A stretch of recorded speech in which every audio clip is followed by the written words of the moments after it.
Olá, paz do Senhor, está no ar o programa Fora da Caixa, este programa que vem ao ar toda quinta-feira às 21 horas, porém hoje é um dia especial, é dia de debate e o tema é sobre pré e pós-tribulacionismo. Está aqui comigo pastor Ezequiel Gomes, da Igreja Adventista, teólogo, bacharel em teologia, defensor da doutrina adventista, um debatedor ferrenho de vários programas de debates. Seja bem-vindo, professor Ezequiel Gomes.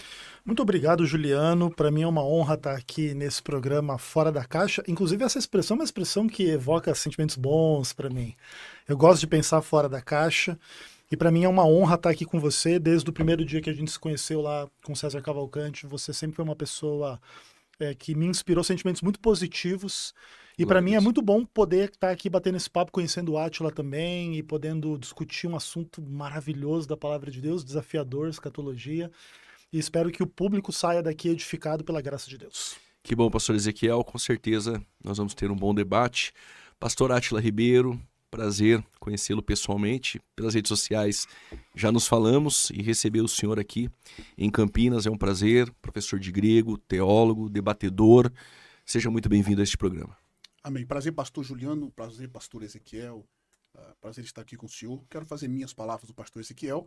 O senhor é inspirador para todos nós. É um privilégio imenso poder conhecê-lo pessoalmente. Já temos nos falado por um tempo. E estar aqui nesse programa Fora da Caixa é fantástico. Ainda mais, como disse o pastor, esse assunto da escatologia bíblica, pré e pós, é um assunto que eu particularmente sou apaixonado. Então, estar aqui com o senhor, que é um grande escatólogo, diga-se de passagem, com o pastor Ezequiel também, que é um exímio debatedor, tenho certeza que vai ser um bom debate, para a glória de Deus principalmente, e que os ouvintes sejam edificados. Amém. Glória a Deus. Você que é ouvinte, pode aí comentar, curta, compartilhe para mais pessoas, para que possa esse programa chegar para muitas pessoas neste Brasil e também fora do Brasil. Nós iremos começar com o pastor Ezequiel Gomes.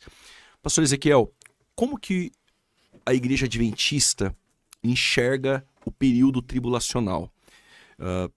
Já aconteceu? Vai acontecer? O que o pastor pode falar sobre o período tribulacional, o período de tribulação? Legal. O Adventismo do Sétimo Dia é uma religião que tem dois lados muito interessantes. Assim, por um lado, é uma religião de santidade, que vem do universo dos metodistas, tem ênfase na perfeição cristã, na obediência à lei de Deus, a esses aspectos assim, interessantes. E por outro lado, é um movimento apocalíptico, né? Essa coisa do fim do mundo. Inclusive, a igreja já nasce nesse contexto, que tem aspectos positivos e negativos, né? No início do Adventismo. E a escatologia está um pouco no nosso DNA. Entretanto, uma palavra de advertência é importante, porque quando a gente trata do futuro, a gente tem que ser bastante humilde. Nós temos na Bíblia um quadro muito interessante de questões que estão por vir. E nós cremos no que a palavra de Deus ensina. Entretanto, o livro de Eclesiastes mesmo diz algo na direção do tipo assim, que Deus escondeu o futuro para que o homem não saiba o dia de amanhã. Até porque se a gente soubesse o dia de amanhã, a gente tentaria mudar o dia de amanhã fazendo alguma outra coisa diferente hoje, né? Se você soubesse que você fosse ser atropelado amanhã, você podia se matar hoje. Você mudaria o que ia acontecer no futuro. Então, o futuro ele tem um aspecto em aberto que a gente tem que ser humilde diante dele. Então, nós temos questões muito gerais na Bíblia. Então, nós cremos que Jesus voltará, nós cremos que haverão as pragas do Apocalipse, nós cremos que haverá um monte de coisa, a marca da besta, etc. Agora, como e quando, em que sentido, qual a interpretação correta destas coisas, é tema de debate, inclusive internamente dentro do Adventismo.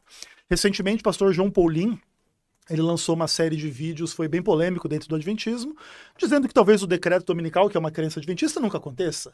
Que era um contexto do passado e Deus se revela para o profeta às vezes num contexto específico, mas o cumprimento, se não se dá em função de questões de condicionalidade profética naquele momento, pode mudar o que vai acontecer no futuro. Isso é uma coisa interessante.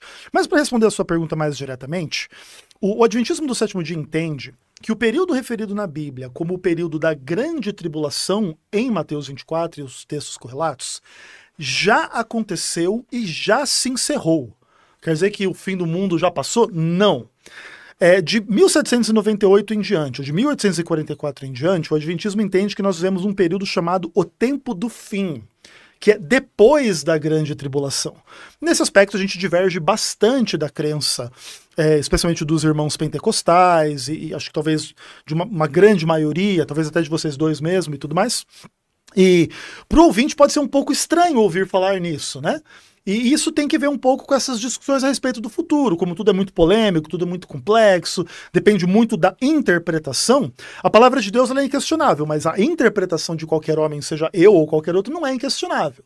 Então, como a gente lida com alguns aspectos do que a profecia afirma ou não afirma? Então, eu não sei se é para eu explicar um pouco mais aprofundado agora, pode ser? Pode ser. Beleza. Então, o que acontece? Um elemento muito importante para a nossa crença de que a grande tribulação já aconteceu é, obviamente, o capítulo 24 de Mateus, que lá no verso 15 diz, né? Quando virdes o abominável da desolação do qual falou o profeta Daniel no lugar santo, então os que estiverem na Judéia fujam para os montes. E aqui a ideia, aqui nesse contexto, inclusive, que Jesus vai dizer para orar por causa do sábado e do inverno, né, que a gente trabalha um pouco as questões de guarda do sábado nesse contexto também. Então aqui a gente entende que Jesus está falando da queda de Jerusalém como algo profetizado por Daniel. E aqui tem uma questão muito interessante na nossa escatologia. A escatologia adventista ela é muito calcada no estudo de Daniel e Apocalipse. Então, o que acontece? A teologia católica, para se desvencilhar da visão protestante de que o catolicismo é a besta do Apocalipse, é o chifre pequeno de Daniel 7:8 e coisas do tipo, criou uma interpretação, que inclusive é seguida, mais ou menos inconscientemente ou não, por muitos evangélicos, de que esses períodos de profecias de Daniel tinham que ver com Antíoco Epifânio 150, 200 anos antes de Cristo. Quando Jesus fala desse assunto aqui, Jesus está falando no Império Romano e diz, quando aconteceu o que Daniel falou, você preste atenção. Então, Jesus lança algumas coisas do que Daniel colocou para o futuro, não para Antíoco Epifânio para trás. E esse é um aspecto muito importante para nós, porque é daí que a gente entende que as 2.300 tardes e manhãs, o santuário celestial, o santuário que seria purificado, não tinha que ver com o templo de Jerusalém na terra, mas era o santuário no céu, e aí 1844 seria a data no final dos 2.300 tardes e manhãs, que a gente interpreta como 2.300 anos. Que da perspectiva do texto bíblico em Mateus 24, não é uma coisa tão óbvia e tão clara, porque para os primeiros cristãos não era óbvio que ia ter 2.000 anos de história ainda. Inclusive você vê uma iminência de perspectiva de que Jesus voltaria, talvez até mesmo na geração dos apóstolos, né? Quando Jesus fala em Mateus 16, vocês não vão morrer antes que venha o reino de Deus. Quando Paulo fala, nós os que estivermos vivos na vinda do Senhor. Tinha uma expectativa de volta de Cristo iminente, como se Jesus morresse, ressuscitasse, fosse ao céu e 30 anos depois estava de volta. Um pouco da perspectiva era essa. Como a gente já está aqui há 2.000 anos, para que a Bíblia também não perca relevância e não fique lá como uma coisa que não se cumpriu há 2.000 anos atrás, o Adventismo faz uma leitura um pouco diferente. A leitura adventista não é única do Adventismo. Por exemplo, o princípio diano que nos conduz ao final das 2.300 tardes e manhãs, em 1844, é um princípio protestante, é questionado também, se essa equivalência existe ou não, se ela é correta ou não. Mas o fato é que quando a gente olha para a história da nossa perspectiva privilegiada de que passou já 2.000 anos, você entende lá. Então, no ano 30, antes de Jesus morrer, ele fala, quando Jerusalém cair, você presta atenção, que vai começar a se cumprir aí algumas coisas do que Daniel falou. Beleza, ok. E aí virá a grande tribulação. E quando você pensa no período histórico que vem depois que o Império Romano destrói o Templo de Jerusalém, você vê uma coisa assim que é muito interessante, que inclusive tem que ver com a predição de 2 Tessalonicenses capítulo 2 sobre a apostasia. E nós entendemos que o grande período que vai lá do cristianismo primitivo, do 2º e 3º século, até o final do poderio papal em 1798, é o período da grande tribulação, que nunca houve na face da Terra. Um período muito maluco, inclusive, se você for parar para pensar. Veja que situação. Você tem uma suposta igreja cristã comandando o mundo, porque o catolicismo meio que tomou o lugar do Império Romano, se tornou a religião do Império, e agora os poderes do imperador romano agora passaram para o Papa, e o Papa, inclusive, acrescentou ao poder civil o poder espiritual na cabeça deles, né? E aí ele tinha os exércitos e etc, um monte de coisa. E aí você imagina, cara, em nome de Jesus Cristo, um líder mundial e global com um exército matando, torturando, queimando as pessoas, durante séculos. A gente não é uma brincadeira aqui. Nós três aqui estaríamos queimados, independentemente da nossa posição aqui sobre pré ou pós-tribulacionismo. Não é católico, você vai pra fogueira, irmão. Você é um herege, você é o cara que tem que ser combatido. E esta tribulação, ela foi gigantesca. A gente nem faz ideia, até porque, como a gente não tinha os meios modernos de preservar a história, não temos um vídeo de John Hus queimando na fogueira. Nós temos os relatos. Mas o fato é que isso aconteceu com centenas e milhares, quiçá milhões de pessoas ao longo dessa história. Então, quando em 1798, além das questões dos períodos proféticos, o general francês Berthier, ele prende o Papa e ele põe fim a este império papal, nós entendemos que essa grande tribulação ela chega ao fim. E dali em diante começa o tempo do fim. Pastor Ezequiel, então, para entender, o início da tribulação... O início da tribulação, quando? Em geral, a gente coloca como ano 539 para a conta dar certo lá em 1798. Ok. A data de 539 é uma das mais frágeis da escatologia adventista, tem muita treta. O que aconteceu em 539, né? Tem uma coisa ali como se o papado adquirisse o seu poder pleno em 539, os católicos questionam um pouco isso. Então ela se estende, essa tribulação... até 1798, que é quando o Papa é preso por Berthier, e aí a Igreja Católica ela perde a autonomia e a autoridade que ela tinha anteriormente. A partir desta data inicia o tempo do fim. Tempo do fim. Aí não é grande tribulação. Aí agora é o tempo do fim. Haverá uma grande angústia, conforme Daniel capítulo 12, uma angústia final, o tempo de angústia de Jacó. Que não tem mais a ver com a tribulação. Que não tem a ver com a grande tribulação. Aí vai ter as últimas pragas do Apocalipse, etc. Mas a nossa crença é que a igreja passa por tudo isso até a volta de Jesus, não há nenhum arrebatamento prévio da igreja, e etc. Com o tempo do debate a gente vai poder explicar isso melhor. Ok, muito obrigado. Pastor Átila, como que o pré-tribulacionismo entende o período tribulacional? A igreja passará por este período? Se ela não passará, como provar isso biblicamente? Ok, bom, em primeiro lugar, eu gosto muito de começar minhas prédicas, principalmente nos debates, com o texto de 1 Pedro capítulo 3 e o verso 15. O texto diz assim: antes, santificai a Cristo como Senhor em vosso coração, e estejais sempre preparados para responder com mansidão e temor a qualquer que vos pedir razão da esperança que é em vós. Antes de eu apresentar o que eu penso sobre o assunto, eu gostaria somente de fazer os 2 ou 3, talvez até mais, apontamentos do que o pastor Ezequiel disse. Eu achei muito legal uma expressão, vou dizer isso com todo respeito a ele, que ele disse, né? Foi criada essa interpretação. Isso aí eu concordo 100%, em gênero, número e grau. Eles criaram, de fato, essa interpretação. Sobre a grande tribulação, nós temos um texto clássico, né? Na verdade, nós temos alguns textos clássicos da grande tribulação. Entre os supracitados pelo meu interlocutor, nós temos Mateus capítulo 24. E ele fez um link com Daniel, e eu vou logo dizer para os nossos irmãos, Daniel capítulo 2, capítulo 7, capítulo 9, nós chamamos de o coração do livro. Para entender o livro de Daniel, precisamos entender esses 3 capítulos. Ele pegou o link de Mateus capítulo 24, quando Cristo citou o abominável da desolação. Mateus capítulo 24, ele se inicia no verso 3 com 3 perguntas, 2 ou 3 perguntas dos discípulos para Jesus. De fato, tem coisas que Cristo vai responder. O discípulo diz no verso 3, dize-nos, quando acontecerão estas coisas, que sinais haverá da tua vinda e do fim do mundo? Estas coisas, a situação ali do texto é uma situação anafórica, o que ele acabou de dizer sobre a destruição do templo e etc. Isto aí, sim, já se cumpriu. Então tem partes em Mateus capítulo 24 que já se cumpriram. Perfeito. Agora, tem partes ali que ainda não se cumpriram. Por exemplo, ele disse que a tribulação começou, ele foi até um pouco, no meu ver, e eu vou dizer isso mais uma vez com todo respeito, anacrônico, porque ele disse que a tribulação de Mateus 24 já aconteceu no ano 70, aquela perseguição, só que depois ele disse que foi no ano 539 e etc. Só que se nós seguirmos lendo o texto, não isolarmos o contexto, o texto fora do seu contexto, por exemplo, no verso 29 diz, e logo depois da aflição daqueles dias. O advérbio de tempo logo ali, imediatamente, rapidamente, se a tribulação já aconteceu, Jesus voltou quando? Esses sinais aqui, ó. O sol se escurecerá, a lua dará sua luz, as estrelas cairão do céu, as potências do céu serão abaladas. Então aparecerá no céu o sinal do Filho do Homem. Isso já aconteceu? Há argumentos históricos que provam isso? De maneira nenhuma. Então a tribulação, na nossa visão, ela é futura. E a Bíblia está cheia de textos. Por exemplo, nós temos Apocalipse capítulo 3, verso 10, que diz, como guardar-te a palavra da minha paciência, também eu te guardarei da hora da tentação que há de vir sobre todo mundo para tentar os que habitam sobre a terra, mostrando ali o tempo futuro. Então, quando nós olharmos Mateus capítulo 24, nós temos que ter essa perspectiva. Tem coisas que de fato já se cumpriram, tem coisas que de fato ainda irão se cumprir.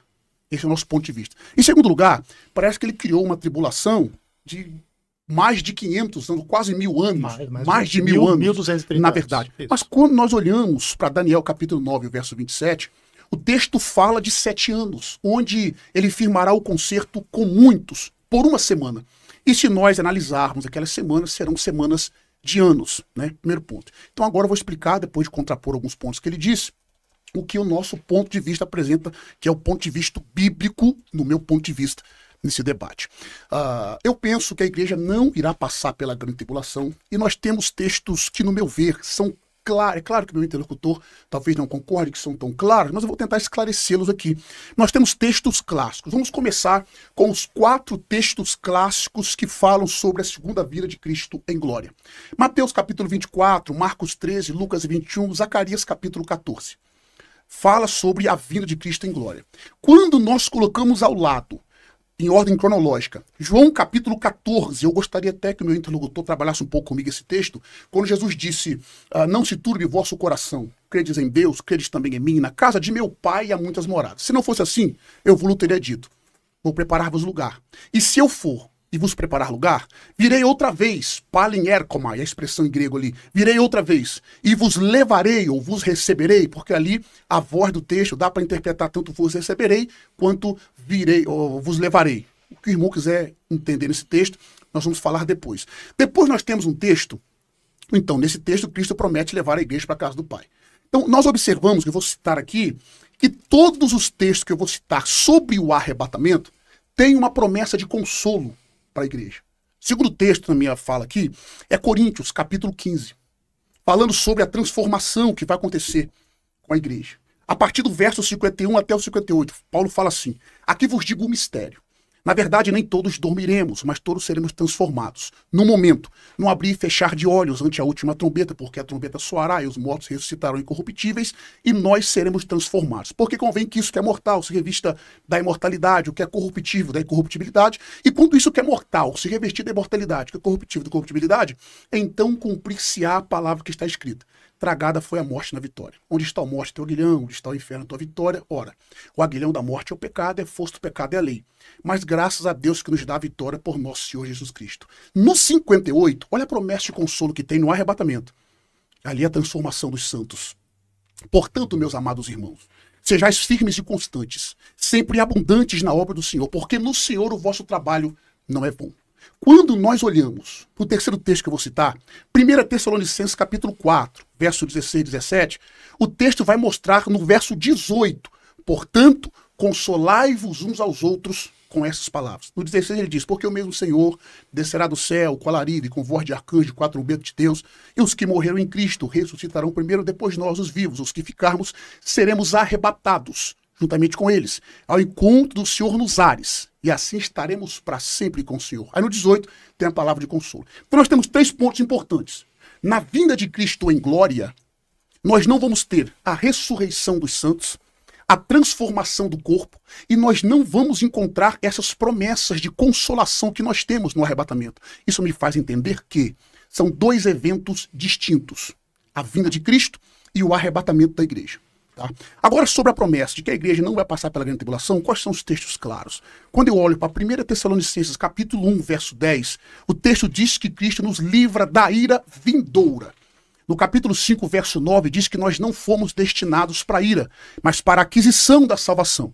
E o primeiro texto que eu citei, que é Apocalipse, capítulo 3, verso 10, promete nos guardar da hora da tribulação que há de vir sobre todo mundo. E se o pastor, pelo o entendimento que eu tive da prédica dele, ele é historicista nesse ponto, ele vai dizer que a igreja do capítulo 3, verso 10 ali é a promessa de Filadélfia. Eu gostaria que o senhor me apresentasse um momento histórico onde Filadélfia aconteceu aquela perseguição e ela foi guardada que é o seu pensamento de Apocalipse 3, verso 10. Então esses pontos, e a esses pontos que são o argumento bíblico que eu chamo de coerência, eu ainda acrescento e não dá tempo de trabalhar aqui agora, mas nós trabalharemos nos próximos momentos, que é a natureza da igreja, pastor Juliano Fraga e os demais ouvintes, meu interlocutor.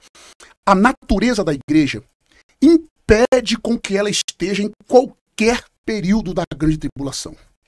Em segundo lugar, a natureza da própria grande tribulação. O pastor disse, por exemplo, que a tribulação já aconteceu. O que ele confundiu, com respeito, mais uma vez, são as tribulações que a igreja passa, sobre quem são esses. E o ancião vai responder, estes são os vindos da tribulação, da grande. A expressão grega ali é rutoi eisin erkomenoi, katetlipses tesmegalis. Estes são os que estão vindo da tribulação, da grande. 2 vezes nós temos o artigo definido sendo repetido no grego. Tes tlipsis, tes megalis. Daniel Wallace, na sua gramática de grego, um dos maiores professores de grego no meu ponto de vista, ele diz, quando se repete o artigo ali, está ressaltando o período. Ele está dizendo, da tribulação, da grande. Então ele está destacando aquele período. E por contexto, nós vamos entender pelo menos 3 pontos. Primeiro, que a igreja não está no contexto da grande tribulação, de acordo com o Apocalipse, do capítulo 6 ao capítulo 18. Nós não temos nenhuma menção da igreja, o que acontece nos 3 primeiros capítulos por quase 20 vezes, exatas 19. A igreja é mencionada. Terceiro ponto, nós não vamos perceber que essa tribulação já aconteceu, porque por contexto ela é futura. E terceiro ponto ali, é que aqueles que estão vindo da grande tribulação, nós temos ali um particípio no tempo presente. É uma ação contínua. Esses que estão continuando vindo. Se alguém concordar que ali é o arrebatamento, ele vai dizer que o arrebatamento vai acontecer mais de uma vez, porque é a ação que está no tempo presente no texto. Não pode ser o arrebatamento. 3 pontos importantíssimos. E eu concluo, por que eu penso também que a igreja não passará pela grande tribulação? Porque além da natureza da igreja impedir, além da natureza da própria grande tribulação, nós temos a doutrina bíblica da iminência, que é que Cristo pode voltar a qualquer momento. E esses 3 ou 4 pontos eu trabalharei melhor durante aqui o nosso debate. Muito obrigado, pastor Átila. Pastor Ezequiel, muita coisa para ser trabalhada, mas a palavra está com você. Muito legal. Você disse que eu sou um debatedor veemente. Acho que o Átila é mais, né? É muito legal. O Átila tem uma personalidade muito boa e muito gostoso, assim, ouvi-lo, né? A despeito das discordâncias, e você pode ficar tranquilo, Átila, que toda discordância eu entendo que é respeitosa, e essas questões são todas muito legais e muito interessantes. Eu discordo das tuas questões por várias razões.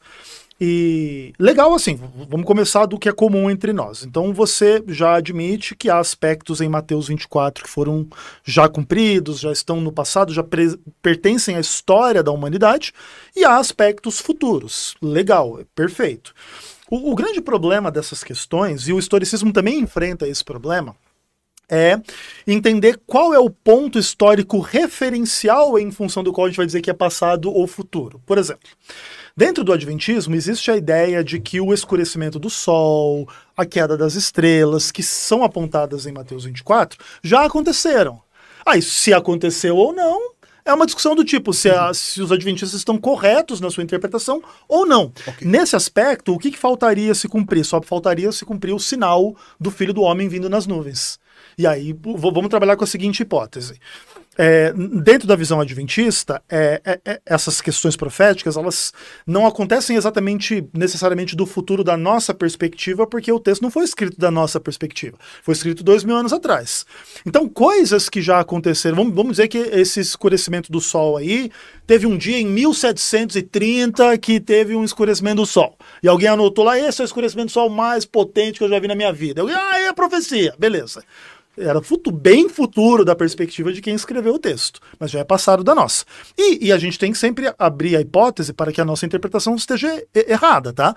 Então, eu concordo com a interpretação adventista, mas eu não sou aquele cara taxativo que vai dizer, assim, ponto final, você discorda de mim, você é um herege, está errado. Não é simples assim, tá? Então, como que acontece? Esses sinais, nós cremos que já se cumpriram mais ou menos naquele final de 1790 ali. Houve algumas coisas desse tipo. Por exemplo, a queda das estrelas é uma queda famosa, né? De uma chuva de meteoritos que teve, ficou registrada em jornais e etc, etc. Ficou uma coisa famosa. E aí, em tese, o que faltaria? Faltaria Jesus voltar. Aí, quando aparecer o sinal dele no céu, ele vai voltar e tal. Entende? Então, a gente entende essas coisas de uma outra forma. Sabe por quê, Átila? Quando a gente trabalha essas questões do tipo assim, olha, isso aqui vai acontecer no futuro. Como você coloca, por exemplo, do texto de Apocalipse 3. Eu te guardarei da hora da tribulação que há de vir sobre a terra. Vamos trabalhar que eu esteja correto. Então, a tribulação começou lá no ano 500, ou no ano 200, ou mesmo no ano 100, e foi até 1798. Era futuro, vamos dizer assim. E por exemplo, algumas pessoas foram guardadas dessa tribulação, outras não. Até porque a natureza da igreja, como você fala, como ela é um corpo místico que inclui muitas pessoas ao longo do tempo, algumas pessoas no contexto da morte, do descanso em Cristo, elas são poupadas de eventos futuros. Vamos dizer que hoje fosse cair as pragas do Apocalipse daqui 10 minutos. Se nós morrêssemos aqui agora, nós estaríamos sendo poupados de ver o que vai acontecer na queda das pragas daqui 10 minutos. Mas nós aqui mortos antes da praga cair, não quer dizer que vai ser todo mundo morto. Daqui a pouco tem alguns cristãos que vão enfrentar esse negócio aí. Então, como a igreja é composta de muitas pessoas ao longo do tempo, quando a gente fala que a igreja vai passar, obviamente, não quer dizer todas as pessoas, em todos os contextos, todos os cristãos. Então, algumas pessoas são de fato preservadas disso. Ou não. Até a Bíblia diz isso de uma forma meio que geral. Deus leva o justo e deixa o ímpio se lascando aí. Talvez nós sejamos os ímpios que estamos se lascando um pouco aqui. Brincadeira. Somos muito gratos a Deus. E o ponto é, e a Bíblia também diz que Deus dá vida longa ao justo. É interessante isso. Então, o que acontece? Essas questões, elas não podem ser trabalhadas na nossa perspectiva a partir do nosso ponto de vista para dizer assim, olha, eu estou lendo aqui que a tribulação há de vir, então ela só pode ser futura da perspectiva de 2023. Porque isso é uma leitura anacrônica. Aí eu falo com respeito, a gente não precisa enfatizar sempre isso, porque o ponto aqui não é uma treta pessoal. Então, porque o que acontece? Se aconteceu em 1700, já era futuro da perspectiva de quem escreveu o texto também. Além disso, o que acontece?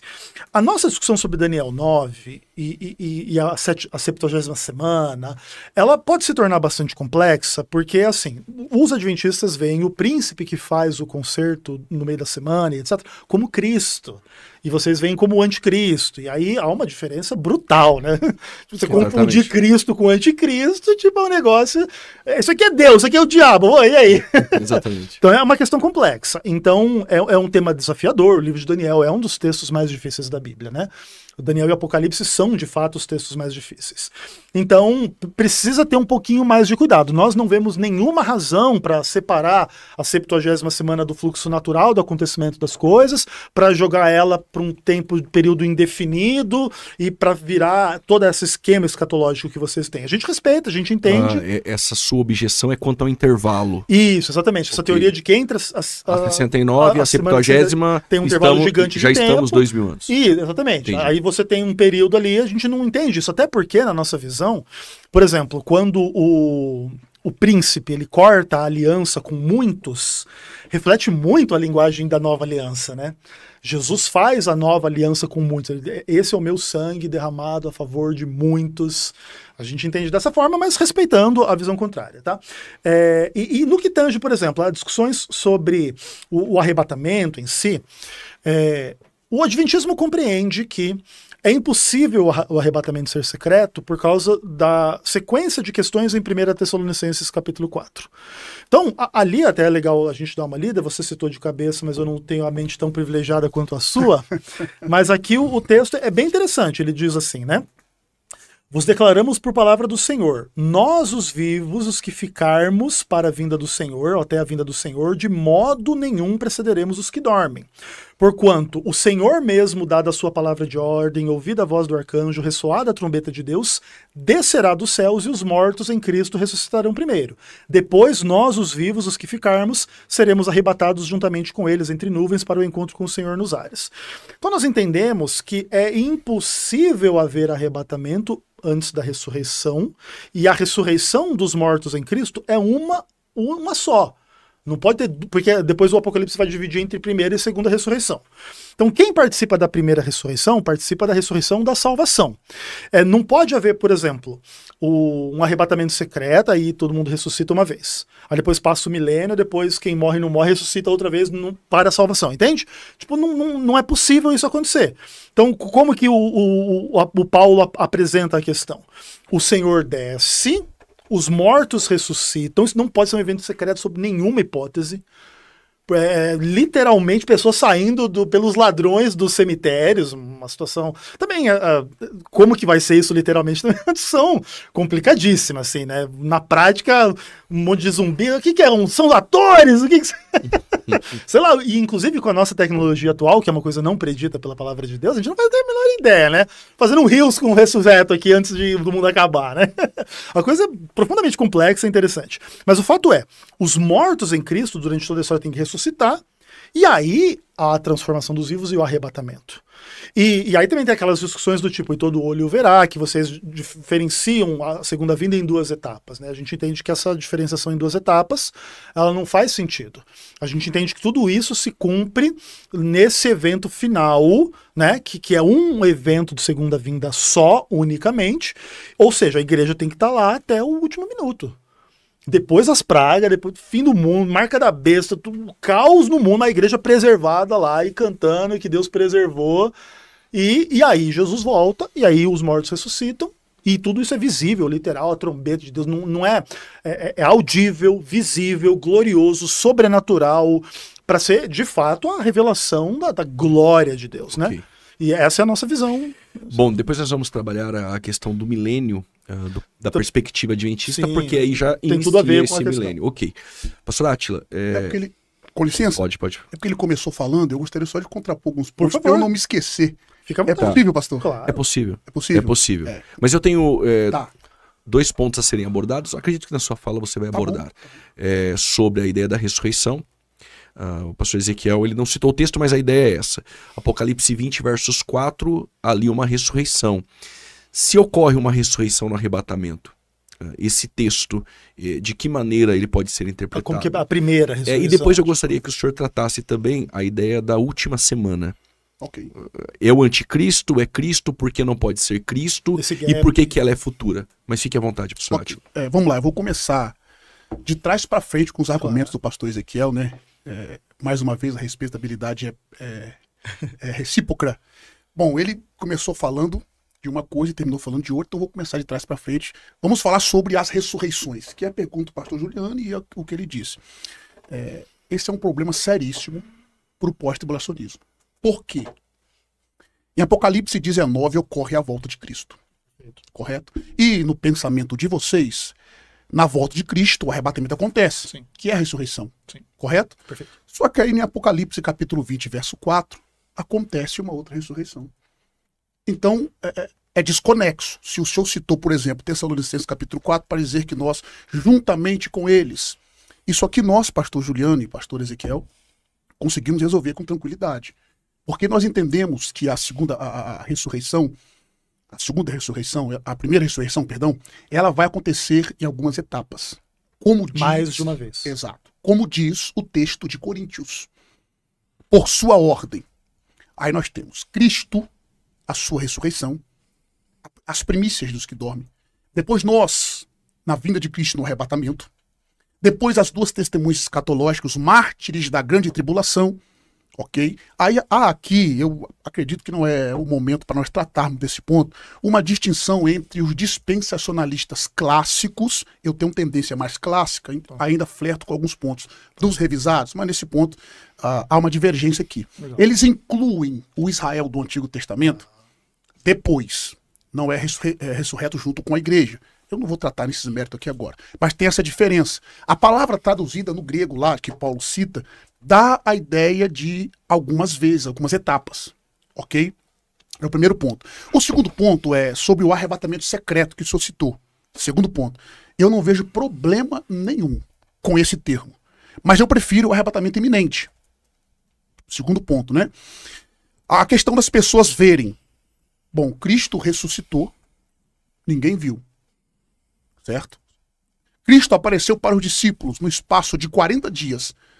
Só a igreja da época participou. Só os discípulos participaram. Ele ascende em Atos capítulo 1. Só os discípulos que viram ele ascender. No Antigo Testamento, por exemplo, Enoque é trasladado, e a expressão ali é lacar, né? É a expressão que dá a ideia do arrebatamento, e também ninguém viu. Elias, quando foi levado ao céu, somente Eliseu que vê, porque representa o povo de Deus. Então eu não tenho problema nenhum com isso daí. Terceiro ponto que o senhor citou, dizendo que é a mesma coisa. Ali acontece uma vez só, o arrebatamento e a vinda é a mesma coisa. Faltou o senhor responder a pergunta que eu fiz. Onde está então ali, na vinda de Cristo em glória, a ressurreição, a transformação do corpo dos salvos, né? Se é a mesma coisa, eu tenho que me apresentar nos textos da segunda vinda. A ressurreição, correto? A transformação do corpo e a promessa de consolação. Porque na vinda de Cristo em glória, a Bíblia é clara em mostrar que haverá, na verdade, lamentação. Já no arrebatamento vai haver consolo. Na vinda de Cristo em glória, ele pisa na terra, no Monte das Oliveiras. No arrebatamento, ele para nas nuvens, ele não toca a terra. No arrebatamento, a igreja vai até ele, correto? Na vinda de Cristo em glória, ele vem e pisa na terra, no Monte das Oliveiras e etc. Então, esses pontos nos faz crer, biblicamente, não de forma indutiva, é o texto que está apresentando. Né? Por exemplo, no arrebatamento, a igreja sobe as nuvens, com as nuvens. Na vinda de Cristo em glória, todo olho verá, porque ele vem com as nuvens e etc. Então, é fato nós destacarmos a diferença entre a vinda dele em glória e o arrebatamento. Né? Sobre Apocalipse 3:10, o meu quinto ponto, talvez eu não tenha um tempo suficiente para expor tudo que o senhor falou, né? Apocalipse 3:10, por exemplo, ali o senhor citou dizendo que aquilo aconteceu durante a história e tal. O senhor percebe o anacronismo, e nem preciso dizer que é com todo respeito, porque parece que a tribulação do senhor, que o senhor tinha citado, ia terminar no ano 798. Só que aí tem pontos, o senhor pode discordar de mim se eu estiver errado, que eles pegam eventos isolados da história e dizem, olha aqui, isso aqui já aconteceu. Olha isso aqui já aconteceu. Só que se o senhor pegar os eventos isolados na história, o senhor percebe que esses eventos aconteceram, muitos deles, antes de 1798. Terremotos. Exato. Só que a tribulação de vocês, no pensamento de vocês, termina no ano 1798. E o texto de Mateus diz, logo depois daqueles dias, não durante aqueles dias. Se for o caso, como o senhor disse, que vocês estão corretos na interpretação, esses sinais que vocês pegam de forma isolada, deveria acontecer, então, depois do final da grande tribulação. Percebeu o anacronismo que eu estou destacando? É assim mesmo que a gente pensa, que beleza, aconteceu um pouco depois. Ok, mas existem fatos isolados sim, que vocês pegam que aconteceu antes. Sim. Então, é o anacronismo interpretativo bem, da Bíblia. Agora, pastor, não vai dar para eu citar agora, por causa do tempo, para não monopolizar. Sim.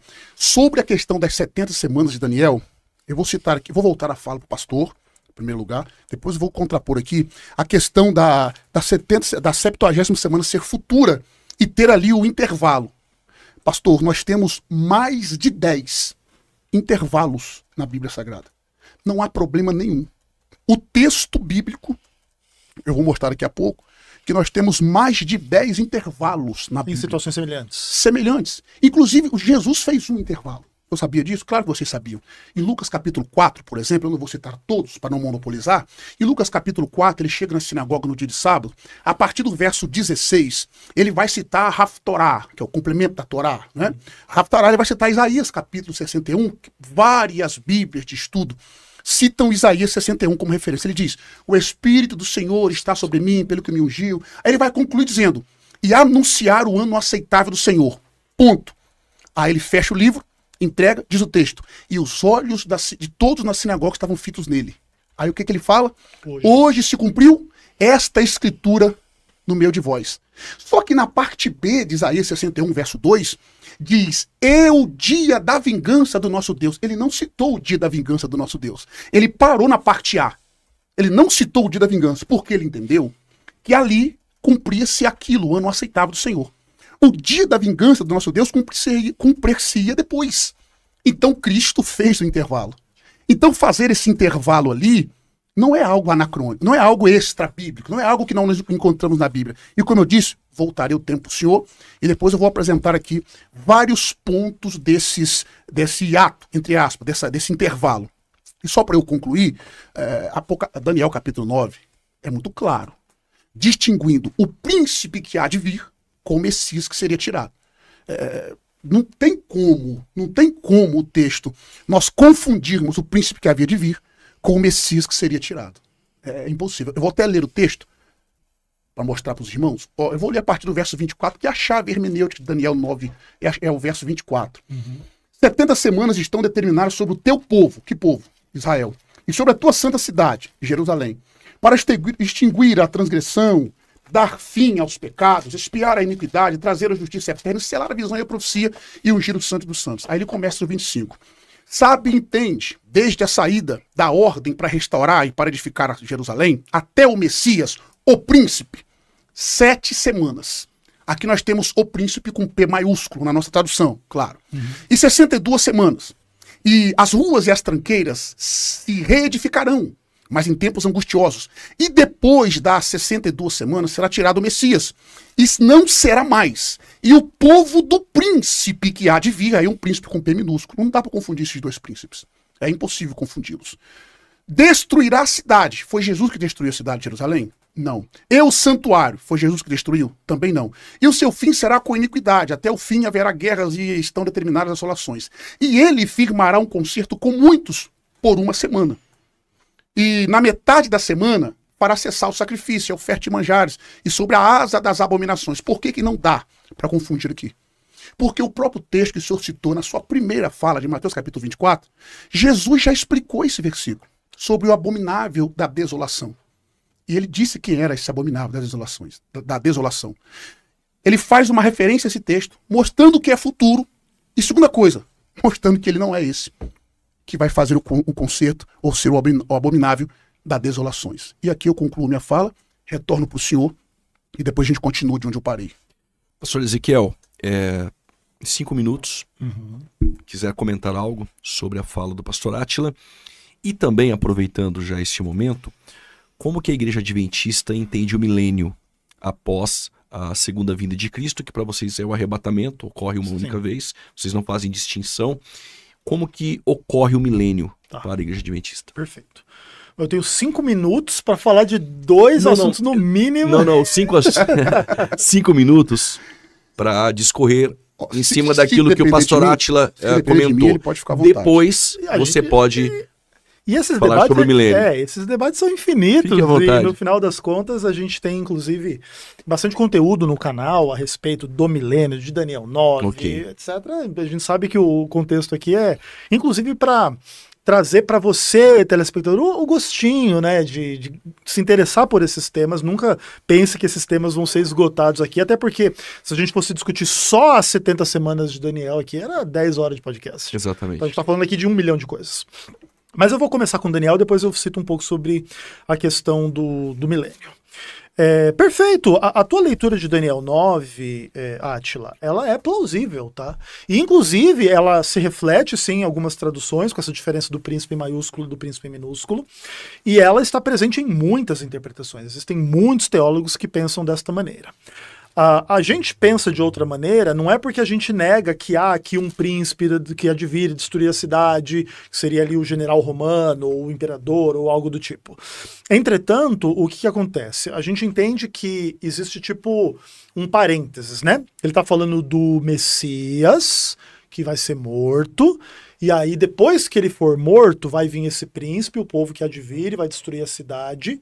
E aí ele retoma. Ele, na própria tradução do verso 17, já está em maiúsculo, né? Mas independentemente disso, é como se houvesse um parênteses. Olha, o Messias morre, vem esse príncipe dessas pessoas que vão destruir a cidade, o templo, etc e tal, e ele fará aliança. Naturalmente você conecta ao segundo príncipe, a gente entende que retoma o primeiro. Mas aí é uma divergência que não tem o que fazer, entendeu? É de fato uma divergência de leitura. Agora, o importante para nossa percepção é que, assim, de fato, a gente entende que os textos eles são meio que paralelos, assim. Então, como que é? A primeira parte do verso 26 corresponde à primeira parte do verso 27. E a segunda parte do verso 26 corresponde à segunda parte do verso 27. Que esse é um pouco do problema, se a gente faz uma leitura quiástica desses textos. Então a gente entende que o ungido, o Messias, é Cristo, ele é o que fará aliança com muitos. Aí no verso 26, o príncipe que há de vir e destruir a cidade, ele é aquele sobre quem a asa da abominação, da desolação virá sobre ele, até que venha a destruição que está determinada.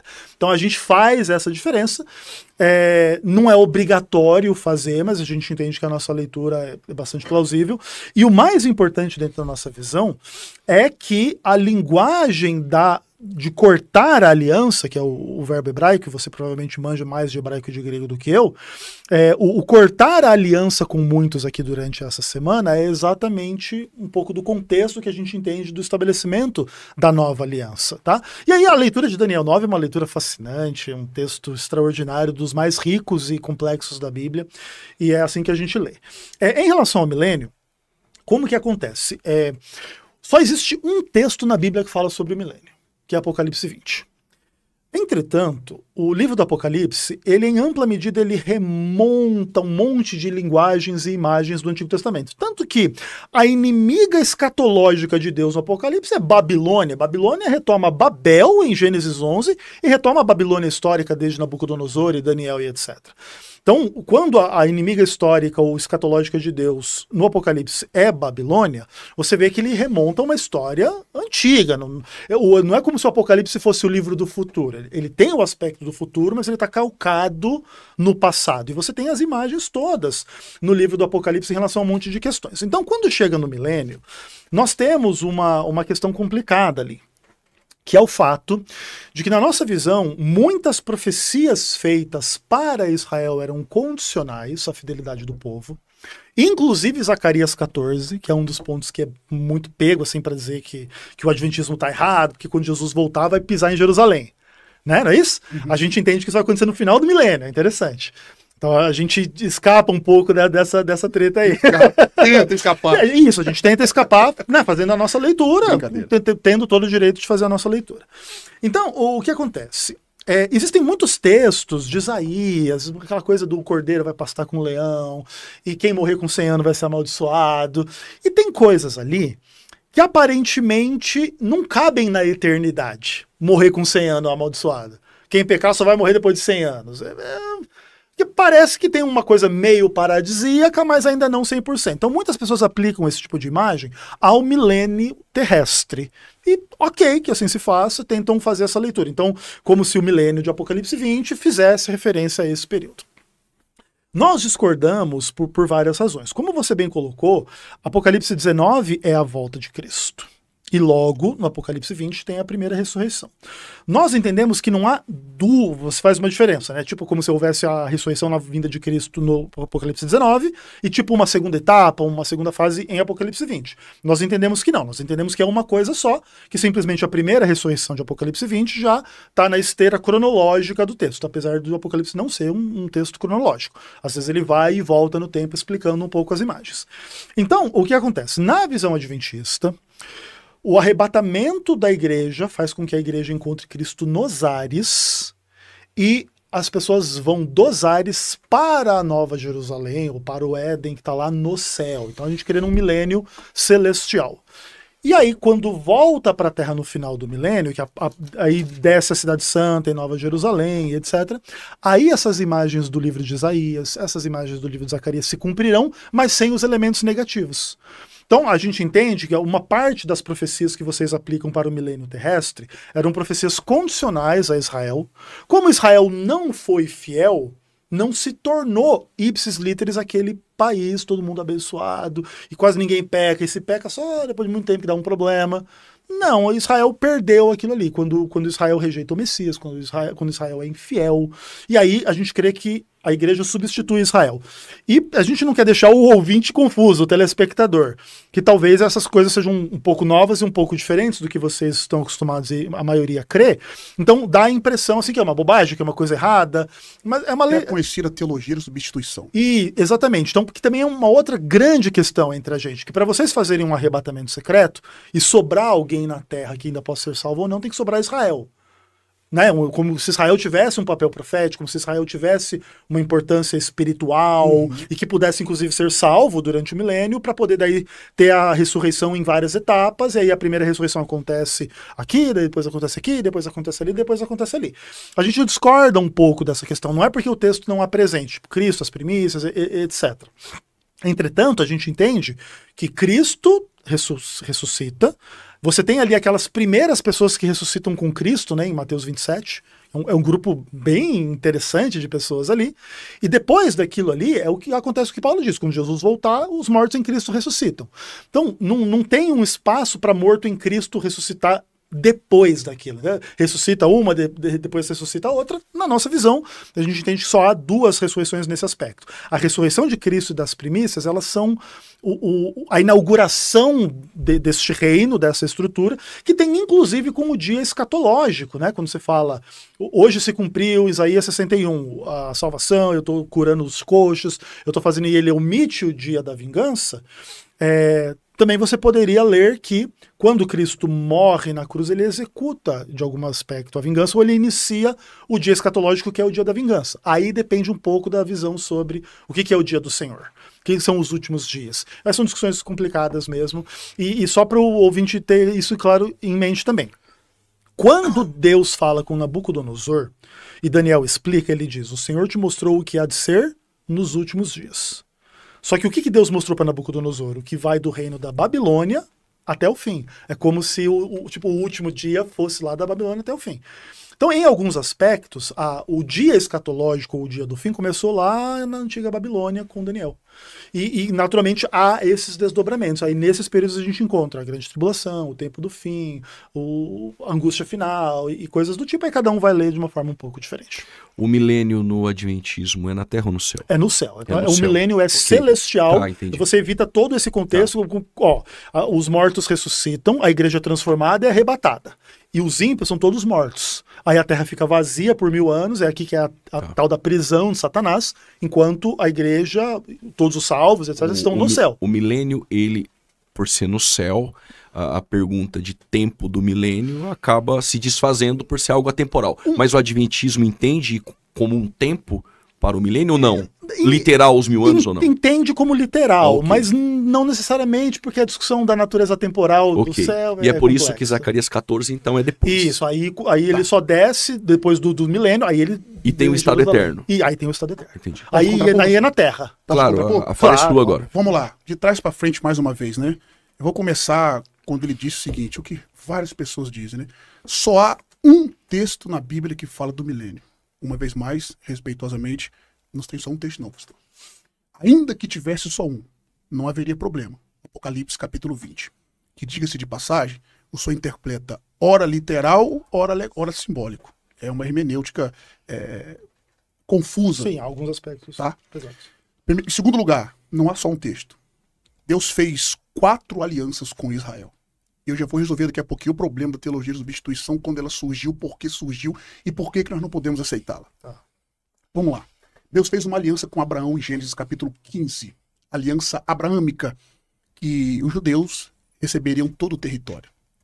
Segundo texto, nós temos em Deuteronômio capítulo 30, versos do 1 ao 10. Ele fez uma aliança chamada de Aliança Palestina. Vai se cumprir também no milênio. Ele fez uma aliança com Davi, em 2 Samuel capítulo 7. E essa aliança é tão verdadeira, dizendo que um viria do trono dele e reinaria para sempre. Que quando o anjo Gabriel vai conversar com a irmã Maria, no capítulo 1 de Lucas, a partir do versículo 32 ao 35, ele diz: e ele reinará para sempre no trono de Davi, seu pai.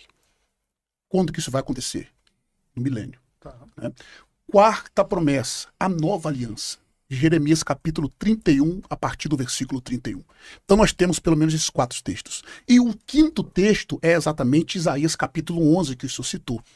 aquilo ali não pode acontecer na eternidade. Eu concordo com o senhor plenamente. Não pode acontecer na eternidade. Quando vai acontecer? No milênio. E o texto é claro mostrando o que é na terra. Então, além de Apocalipse capítulo 20, só um momentinho. Além de Apocalipse capítulo 20, nós temos esses 5 textos que eu citei. Legal. Tá? Eu só quero te fazer uma pergunta.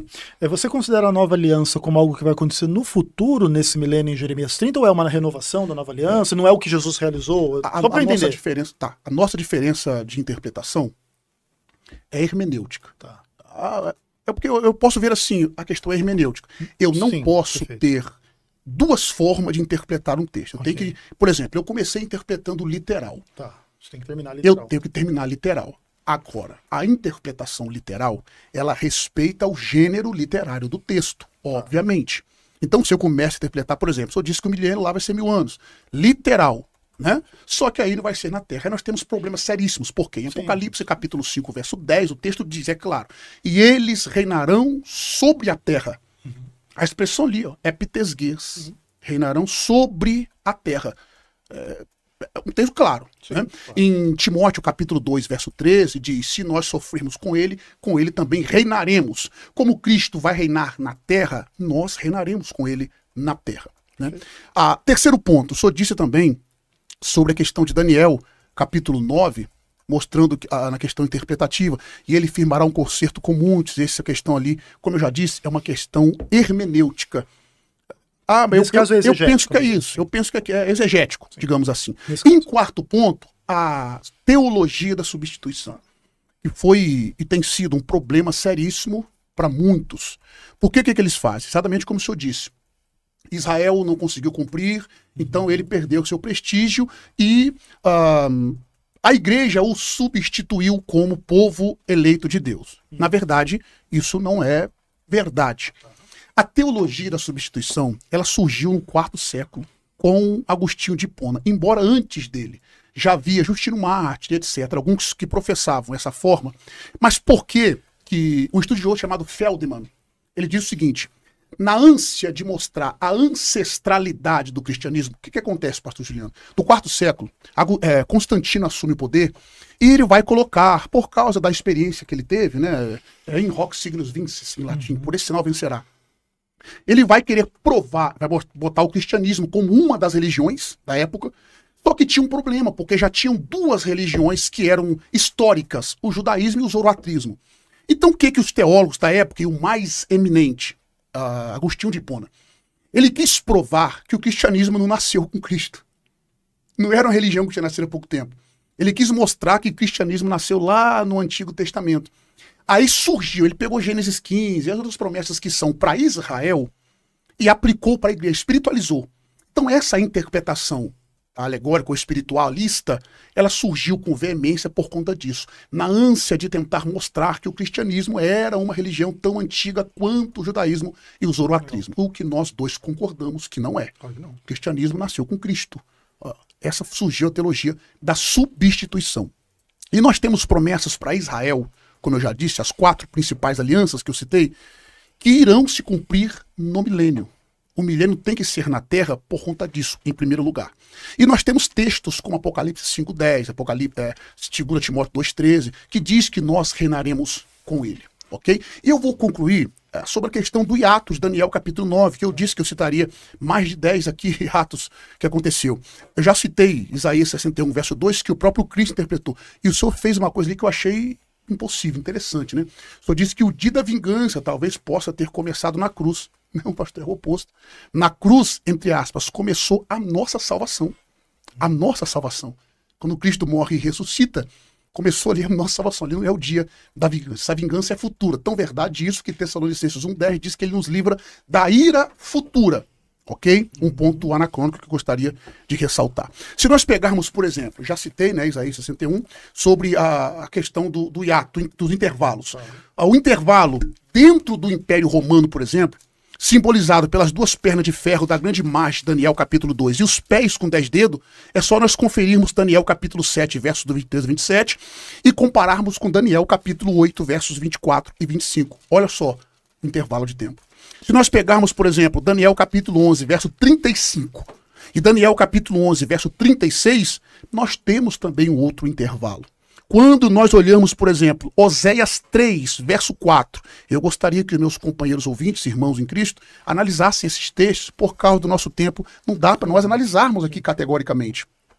Oséias 3, 4 e 3, 5, e também Oséias 5, 15 e 6, 1, há ali o intervalo. Outro ponto importante, Salmo 22, verso 2 e Salmo 22, verso 23. 22, verso 22 e 22, verso 23. Entre os Salmos 110, verso 1 e 110, verso 2, olha o intervalo que nós temos ali. Então essa questão de intervalo, isso não é problema nenhum para a Bíblia. Pedro, quando ele vai citar o Salmo 34, versos do 12 ao 16, ele para no meio do versículo. Para quê? Para distinguir a obra presente de Deus e o seu futuro tratamento com o pecado, em 1 Pedro capítulo 3, versos do 10 ao 12. E eu concluo essa fala.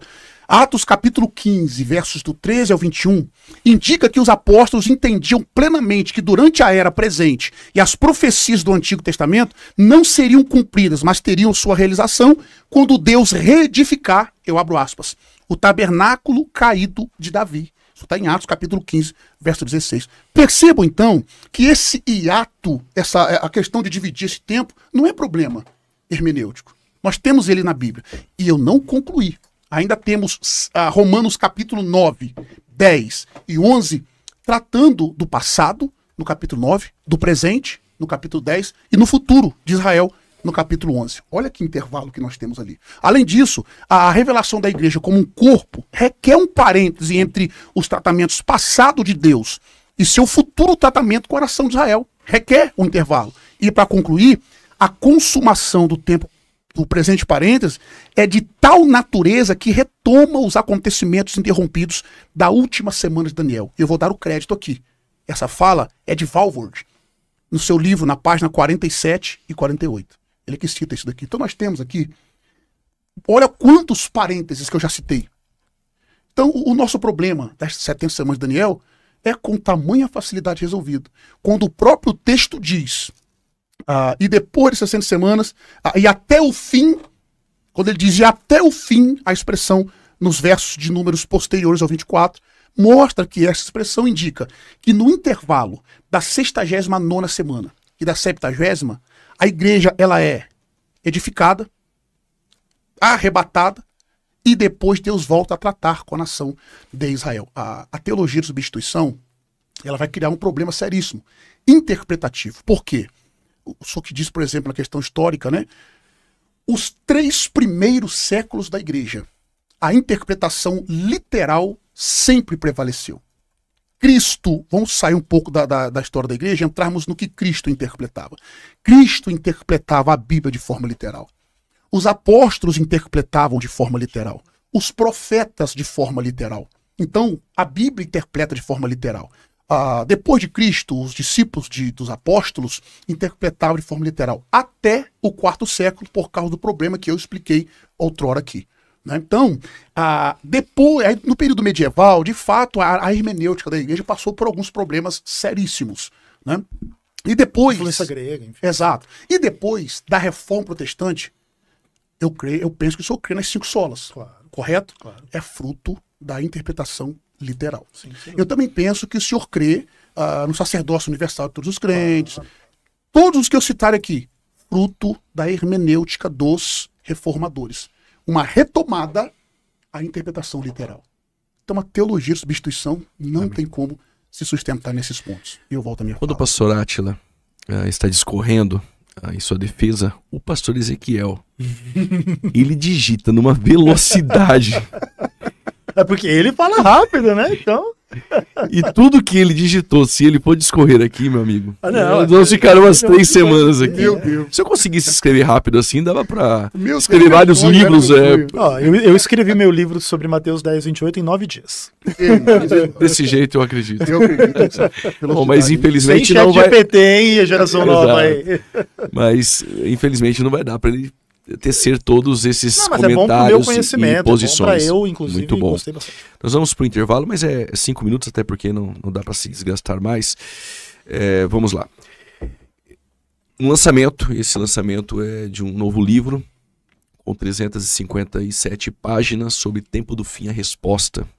E essa resposta devido a alguns posicionamentos levantados em debates, e eu fiz uma defesa pré-milenista e pré-tribulacionista.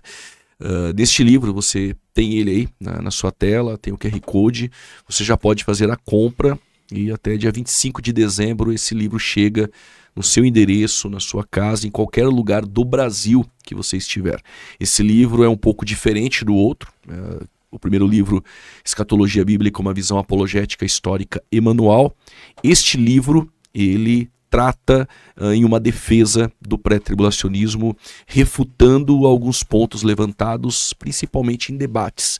Então, se você quer adquirir este livro, está aí na sua tela, tem o QR Code, você pode adquirir e, colocando ali o seu endereço, o cadastro, este livro chega na sua casa, você recebe e o frete é comigo. Bom, voltando aqui para o nosso debate, muitos pontos foram levantados. Quem sabe nós teremos a oportunidade de ter o pastor Átila outra vez aqui. O pastor Ezequiel está aqui em São Paulo, fica mais próximo. E aqui, se alguém quiser debater sobre o juízo investigativo, nós estamos procurando um debatedor. Pastor Ezequiel, ele João Flávio Martinez, é com você, hein? Seria uma boa. De Rio Preto aqui não é tão longe. Eu juro que eu não agrido fisicamente, é só na palavra, tá? Ele disse que ele não debate comigo. Beijo, João Flávio. O pastor debateu ontem, né? Também sobre a guarda do sábado. Na verdade, eu fiz debate na segunda-feira na Gospel FM, ontem no César, hoje aqui, a semana foi pesada. Debatendo a semana toda. Tá requisitado nos debates. Exato. Os adventistas estão fugindo, só tem eu, ué. Vamos lá, né? E tem algumas pessoas que nos comentários, depois quando o vídeo ele fica ali registrado no canal, e eu percebo algumas pessoas, são poucas. Para que debate? Isso não é necessário, importante é evangelizar. Bom, evangelizar é importante, claro. Mas eu queria saber se realmente essas pessoas que fazem esses comentários se estão evangelizando. Outro ponto, os debates, quando são cordiais, expondo pensamentos, como aconteceu aqui agora, na mesa, isso é muito importante. Claro. Para a pessoa ter o entendimento do que o outro pensa, daquilo que ela pensa. Então os debates, eles edificam muito. Eu conheci pessoas que deram feedback acerca dos debates e que isso acrescentou muito a ela na sua caminhada cristã, fé. Então os debates são muito importantes, e se você quer participar de um debate, você se coloca aí como um debatedor, manda uma mensagem para cá, para o nosso e-mail, para o programa, e você vem aqui debater, coloque o tema que você quer debater e será muito importante. Bom, começou com o pastor Ezequiel, e agora eu vou começar com o pastor Átila. Em considerações finais, você tem 10 minutos. Ok. Pastor Átila, por que você é pré-tribulacionista e por que você não é pós-tribulacionista? E aproveitando já esse tempo, considerações finais, como encontrar o pastor Átila? Você tem cursos de grego, livros, fique à vontade, o tempo é seu. Ok. Bom, antes de eu apresentar aqui os motivos que eu sou pré-tribulacionista, eu gostaria, o que eu não fiz no início, mandar aqui algumas considerações para amigos, principalmente para minha família, mandar um beijão para minha esposa, Letícia, né? Eu só estou aqui abaixo de Deus por causa dela, minha intercessora, ora pela minha vida, sofre comigo pelo ministério. Meu filho Yuri, minha filha Tainá. Quero mandar um grande abraço para os meus amigos que também contribuíram, pastor, para que eu estivesse aqui nessa viagem por mais uma vez. Como o senhor sabe, eu moro longe, moro no Espírito Santo, significativamente bem longe daqui, né? Então eu tive que vir para ministrar e eles me ajudaram muito. Eu não vou citar o nome de todos eles, porque eu posso esquecer de alguns e acabar falhando com eles. Mas um abraço para todos os meus amigos. Todos os meus amigos. Pastor Pablo Correia, pastor Edivan Matos, presbítero Jorge, diácono Douglas, pastor Robert, meu amigo lá de Manacapuru, pastor Fagner Fernandes, e o meu amigo João Batista, que também são meus alunos. Deus abençoe a vida de todos vocês. Meu pastor Fabrício Cardoso, te amo em Cristo, Deus abençoe. Obrigado por ser meu líder, meu pastor e, além disso, ser meu amigo. Amém? Se eu esqueci de alguém, gente, me perdoe, porque o tempo aqui é curto. Bom, para me encontrar, pastor, minhas redes sociais, né? PR Átila Ribeiro Oficial no Instagram. Tem o canal no YouTube, Átila Ribeiro, UFC. Átila Ribeiro Oficial, aliás, UFC no Instagram. Tenha lá minhas redes sociais, lá tem nossos cursos, teologia, hebraico bíblico, grego bíblico. Temos lá o curso Pregador Aprovado, lancei na última semana agora, na Hotmart, tá, o curso lá já está bombando, para a glória de Deus. Então é um curso para pregadores. Você que deseja aprender aí a espiritualidade do pregador. Porque além da intelectualidade, o pregador precisa ser um homem de Deus, acima de tudo. Então nós falamos sobre isso aí, são 5 pontos importantes. Depois você procure lá na bio do nosso Instagram e você vai encontrar os nossos cursos, ok? Voltando aqui para o debate, pastor, falando de o porquê que eu sou pré-tribulacionista. Eu tenho 6 pontos importantes e eu gosto de, na maioria dos meus debates sobre o assunto, ressaltá-los. Primeiro ponto é sobre a interpretação literal das Escrituras. A interpretação literal das Escrituras, ela é a ferramenta do pré-milenarismo. E, de fato, interpretando literalmente as Escrituras, nós vamos concordar com a fala, por exemplo, de Charles Faber, em Pré-milenismo e Amilenismo. Ele diz o seguinte: pode-se demonstrar que a razão de a igreja primitiva ter sido pré-milenista foi o fato de ter interpretado a palavra de maneira literal. Ao passo que o abandono dessa visão nos séculos seguintes de história é diretamente atribuído à mudança do método de interpretação, a começar por Orígenes em particular. Oswald Allis, em Profess and the Church, a Igreja e a Profecia, em inglês, na página 17, ele diz: a questão de interpretação literal versus a interpretação figurada deve, portanto, ser encarada desde o princípio. Aí Pentecost, falando sobre a fala dele no capítulo, na página 250, ele diz: ele admite que se a interpretação literal que é o método literal de interpretar as Escrituras for o certo, a interpretação pré-tribulacionista é correta. Então, é o meu primeiro ponto. Segundo ponto, interpretando literalmente as Escrituras, pastor Juliano, eu vou obviamente fazer uma distinção entre Israel e igreja. O dispensacionalismo tem essa marca. A diferença ou a distinção entre Israel e igreja.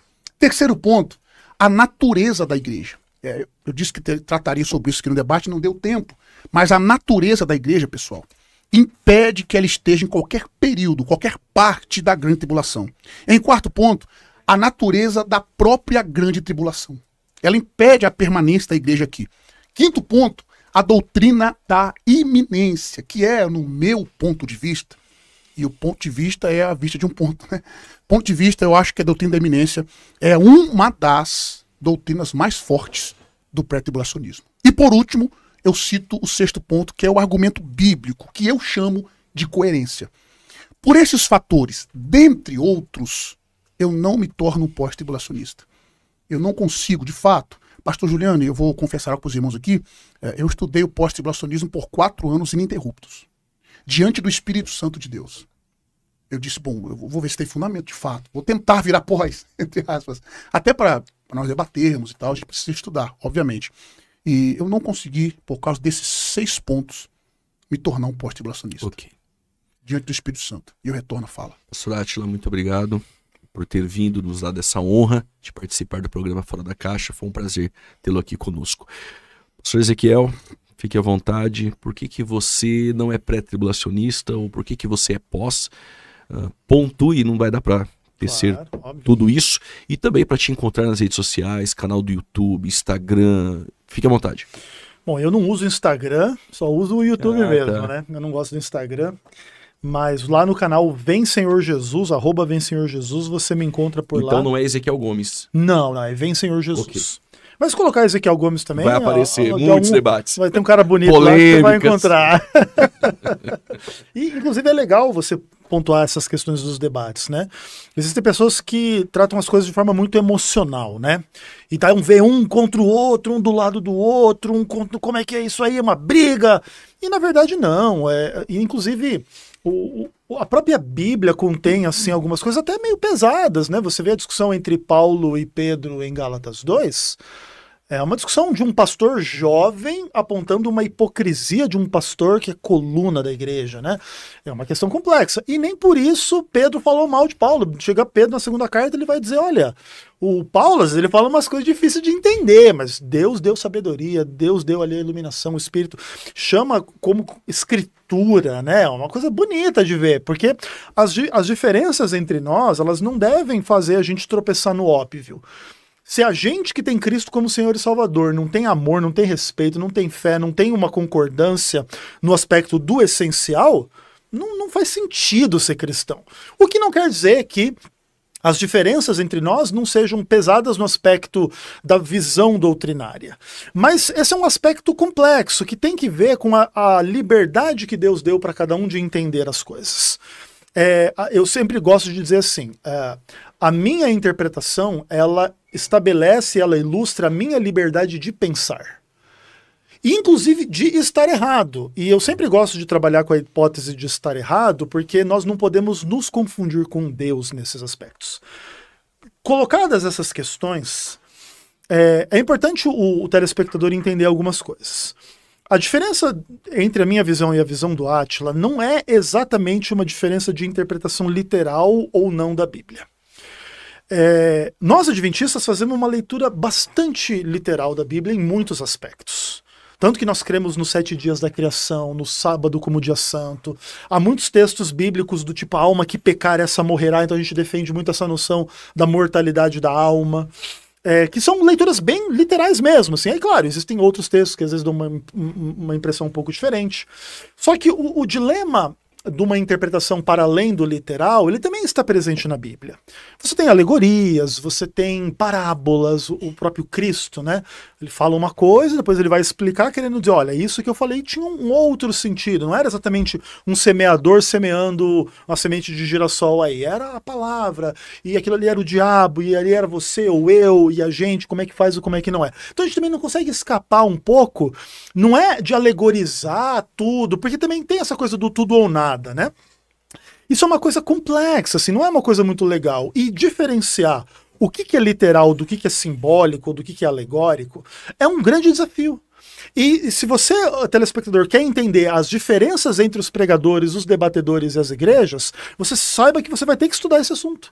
O que um toma de forma literal e o que o outro toma de forma literal? O que um toma de forma mais simbólica ou não? Para tentar fazer a coerência hermenêutica do todo, da narrativa. Então o Adventismo tem uma visão bastante literal, ainda que tem essas complexidades.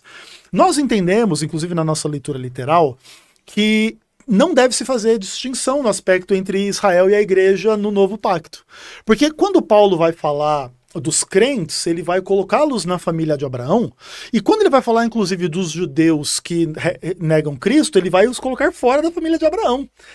Naturalmente isso não é uma condição definitiva, porque em Romanos 11 Paulo ele fala da videira, ou da figueira, daquela árvore, que se você estiver ligado a ela, você é povo de Deus, senão não. Então você que é cristão, que foi ligado nessa figueira, você não deve se ensoberbecer em relação ao judeu que foi excluído. Porque se ele se arrepender, ele pode ser excluído, ele pode ser reenxertado, diz Paulo. E a gente se ensoberbecer e seguir no caminho da apostasia ou da incredulidade, pode ser cortado dela também. Então a gente deve considerar a bondade e a severidade de Deus. Então percebe que é um povo. Entende? Ele é formado de judeus e gentios que creem em Cristo. Esses são os verdadeiros filhos de Abraão. Então, em ampla medida, as promessas de Deus a Israel têm que ver com isso. Aí depois Paulo vai dizer que se você não tem a fé de Abraão, você não é o filho dele. Então tá dizendo lá que a promessa é para Israel, mas no final das contas não é que não é. É que para ser Israel não basta você ter descendência física, ser circuncidado, guardar o sábado, guardar todas aquelas leis do Antigo Testamento. Rejeitou o Messias, rejeitou aquele que é o centro, o fundamento, o legislador, o Senhor, tudo, entende? Então a gente entende dentro dessa percepção que Israel e a igreja não podem ser duas entidades hermeticamente separadas. Outro ponto importante, a natureza da igreja é estar fiel a Deus independentemente do que acontece. Tá? E a gente pode passar por tribulações na vida individual e na coletividade, e no fim do mundo, quando Jesus voltar, vai encontrar as pessoas ali, inclusive o capítulo 7 de Apocalipse, né? Os que estão vindo da tribulação, que passaram por ela, né? Mas aí é uma discussão que a gente não entrou muito bem. Seja como for, arrebatamento secreto, sob nenhuma hipótese, existe nenhuma chance de acontecer, na nossa visão, com total respeito. E foi um prazer enorme estar aqui com vocês, espero voltar mais vezes e que a graça do Senhor seja sobre todos. O Ezequiel já queria continuar o debate. Eu já coisa de debatedor, não é? O dia da vingança aqui, eu já ia meter porrada. Mas enfim. Pastor Ezequiel, muito obrigado pela sua participação. Seja sempre bem-vindo aqui para os debates.